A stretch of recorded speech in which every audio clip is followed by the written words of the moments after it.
Good afternoon. October 7 wasn't just another dark day in Jewish history. It was our worst nightmare realized. Hamas terrorists invaded our communities in order to massacre, rape, and kidnap our brothers and sisters.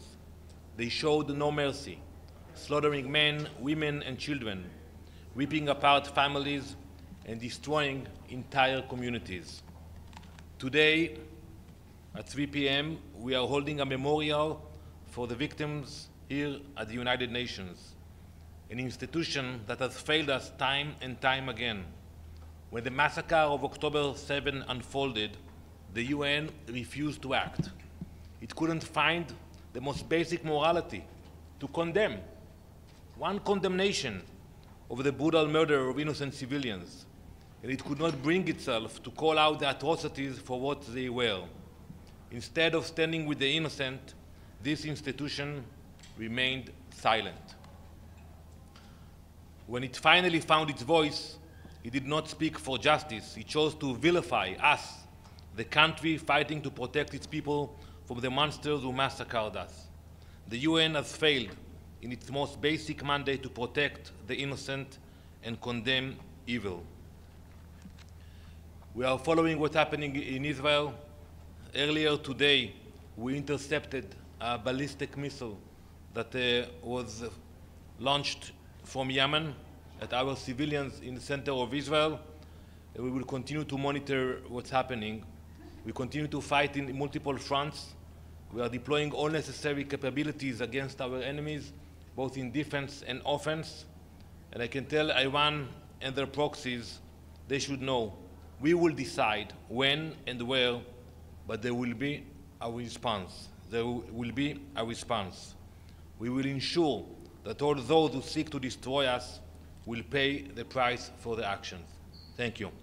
Ambassador Michelle Nichols from Reuters. Has Israel decided when and where to strike back against Iran? We are debating it, and the cabinet met and will continue to meet. We will choose the exact location and the way of the response. But it will happen. It will take place. And then the event this afternoon, did you invite the Secretary General or any other UN officials to attend? We invited ambassadors, and we expect the participation of dozens of ambassadors. You know that the situation with the SG, I would say, is sensitive. Even though we appreciate the video he put forward before October 7th, it was well received in Israel. But the last year was hard. It was hard because we felt that Israel is not treated the way it should be treated, and we were disappointed during that year. And then can you just clarify, has he been PNG'd by Israel? Excuse me? Has he been made persona non grata by Israel?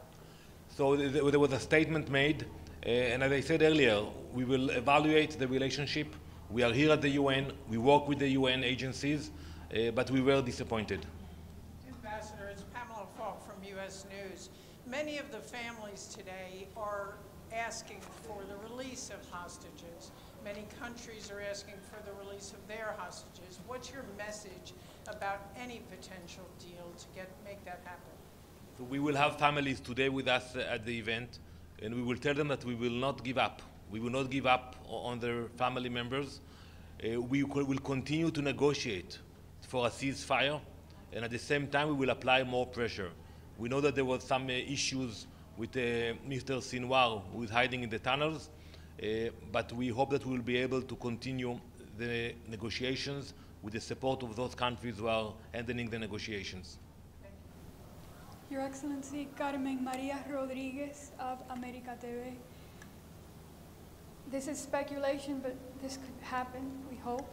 If the hostages would be released, how would Jerusalem react?